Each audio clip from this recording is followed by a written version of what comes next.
გონიოს ტერიტორია, რომელსაც ედავებოდა გამოძიება, თამის აღებისათვის არ შედიოდა ხილვაჩაურის მუნიციპალიტეტის საკრებულოს თავმჯდომარის კომპეტენციაში. გონიოს ტერიტორია უკვე დიდი ხანი არის ქალაქ ბათუმის ტერიტორიის შემადგენლობაში, ასევე ეს არის სახელმწიფო მიწისნაკვეთები და მასზე ვრცელდება მხოლოდ აჭარის ფინანსთა და ეკონომიკის სამინისტროს კომპეტენცია ვრცელდება. ამის შემდგომ გამოძიებელმა დამირეკა, რომ 7 საათისთვის იქნებოდა ბრალის წარდგენა.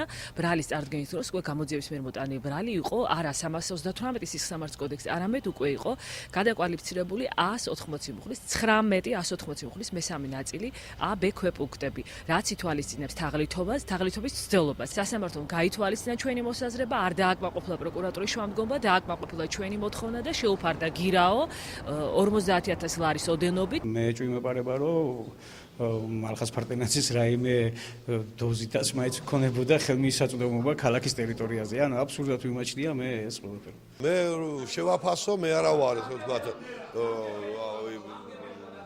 ძალოვანი სტრუქტურების წარმომადგენელი, ანუ მე არა ვარ სასამართლო და საჯული, როგორც შევაფასებ, როგორც შეაფასებს სასამართლო, არის ამის, ესე ვთქვათ, ორგანოები, იმის მიხედვით ვიმშელებთ ვერე ჩვენ.